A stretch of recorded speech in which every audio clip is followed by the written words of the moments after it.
Welcome to వార్త. నేను దేవా. బీఆర్ఎస్ ఎమ్మెల్సీ పదవికి అలాగే పార్టీ సభ్యత్వానికి రాజీనామా చేసిన కవిత భవిష్యత్ కార్యాచరణ ఏ విధంగా ఉండబోతుంది అనే విషయంపై మనతో పాటు మాట్లాడడానికి తెలంగాణ జాగృతి కార్యకర్తలు ఉన్నారు. మనతో పాటు ప్రస్తుతం కవిత గారు ఉన్నారు. చెప్పండి మేడం, మాజీ ముఖ్యమంత్రి కేసీఆర్ కూతురైనటువంటి కవితని పార్టీ నుంచి సస్పెండ్ చేశారు.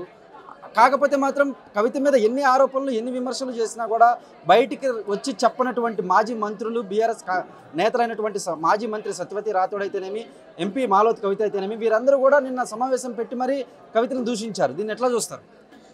అంటే అంతర్గత ప్రజాస్వామ్యం లోపించిందండి. ఇక్కడ రాజ్యాంగం అనేది ప్రతి ఒక్కరికి ఒక సమాన హక్కు కల్పించింది.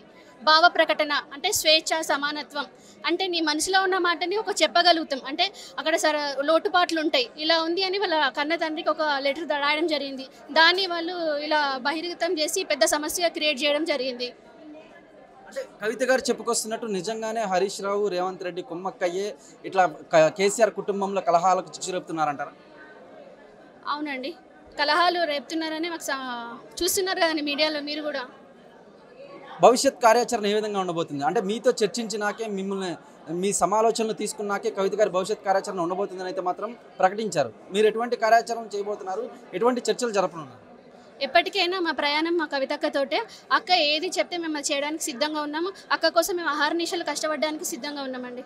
చూశారు కదా, కవితక్కతోనే తన ప్రయాణం అని ఎటువంటి నిర్ణయాలు తీసుకున్నా తాము ఏకీభవిస్తామని అయితే మాత్రం తెలంగాణ జాగృతి కార్యకర్తలు చెప్పుకొచ్చారు. కార్తీక్తో దేవా, వార్త, హైదరాబాద్.